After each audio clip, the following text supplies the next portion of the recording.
നമുക്ക് social സയൻസിലെ Christmas എക്സാമിൻ്റെ 7ാമത്തെ ആക്ടിവിറ്റി നോക്കാം. അവർ constitution teachers us that there shall be no discrimination on the grounds of religion, race, caste, sex and place of birth. അതായത് നമ്മുടെ കോൺസ്റ്റിറ്റ്യൂഷനിൽ പറഞ്ഞിട്ടുണ്ട്. എന്താ പറഞ്ഞിട്ടുള്ളത്?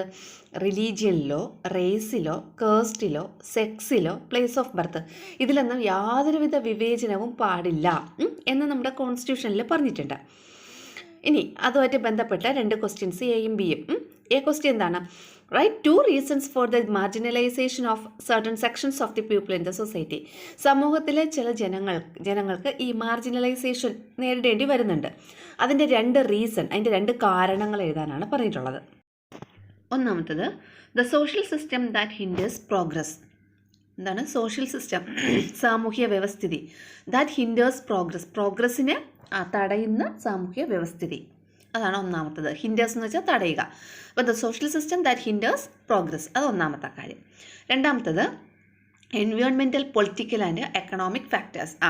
പരിസ്ഥിതിപരവും രാഷ്ട്രീയപരവും പിന്നെ സാമ്പത്തികപരവുമായിട്ടുള്ള ഘടകങ്ങൾ. ഇത് രണ്ടുമാണ് ഇതിൻ്റെ ആൻസറായിട്ട് വരുന്നത് കേട്ടോ. അടുത്ത് നമുക്ക് ബി ക്വസ്റ്റ്യൻ നോക്കാം. Write a note on the social factors necessary for the existence of a society that considers the people of all sections. ഒരു സമൂഹത്തിലെ എല്ലാ സെക്ഷനിലുള്ള ജനങ്ങളെ നമുക്ക് ഒരേപോലെ കൺസിഡർ ചെയ്യണമെങ്കിൽ എന്തൊക്കെ കാര്യങ്ങൾ നമുക്ക് ചെയ്യേണ്ടി വരും? അതിനെക്കുറിച്ചൊരു നോട്ട് തയ്യാറാക്കാനാണ് പറഞ്ഞിട്ടുള്ളത്. നോക്കിയോ, ഒന്നാമത്തത് മോർ പോളിസീസ് ഫോർ ഇക്വാലിറ്റി. ഇക്വാലിറ്റിക്ക് വേണ്ടി കൂടുതൽ നയങ്ങൾ, മോർ പോളിസീസ്. അടുത്തത് മോർ ലോസ് ടു പ്രിവെൻറ്റ് ഡിസ്ക്രിമിനേഷനെ പ്രിവെൻറ്റ് ചെയ്യാൻ വേണ്ടിയിട്ട് കൂടുതൽ നിയമങ്ങൾ.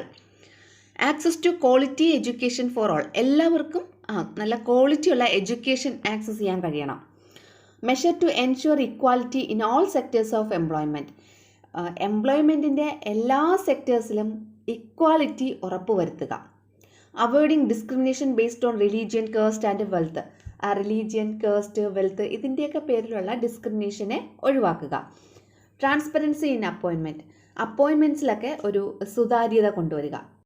അപ്പോൾ ഇങ്ങനെയുള്ള കാര്യങ്ങളൊക്കെ ചെയ്തു കഴിഞ്ഞാൽ നമ്മുടെ സൊസൈറ്റിയിലുള്ള എല്ലാ സെക്ഷൻസ് ഓഫ് ദി പീപ്പിളും, എല്ലാ സെക്ഷനിലുള്ള ജനങ്ങളെയും നമുക്ക് ഒരേപോലെ കൺസിഡർ ചെയ്യാൻ കഴിയും.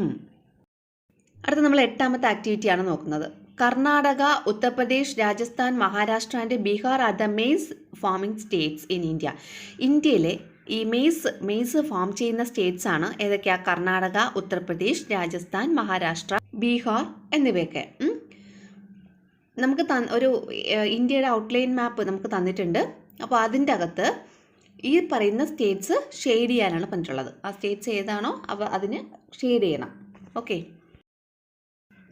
അതായത് ഇന്ത്യയുടെ ഒരു മാപ്പാണ്. ഇതിൻ്റെ അകത്ത് എല്ലാം ഷെയ്ഡ് കളറൊക്കെ അടിച്ച് കൊടുത്തിട്ടുണ്ട്. അപ്പോൾ ഇതിൻ്റെ അകത്ത് നോക്കിക്കഴിഞ്ഞാൽ കർണാടക എവിടെയാണ്, ഉത്തർപ്രദേശ് എവിടെയാണ് ഒക്കെ നമുക്ക് കാണാൻ കഴിയും.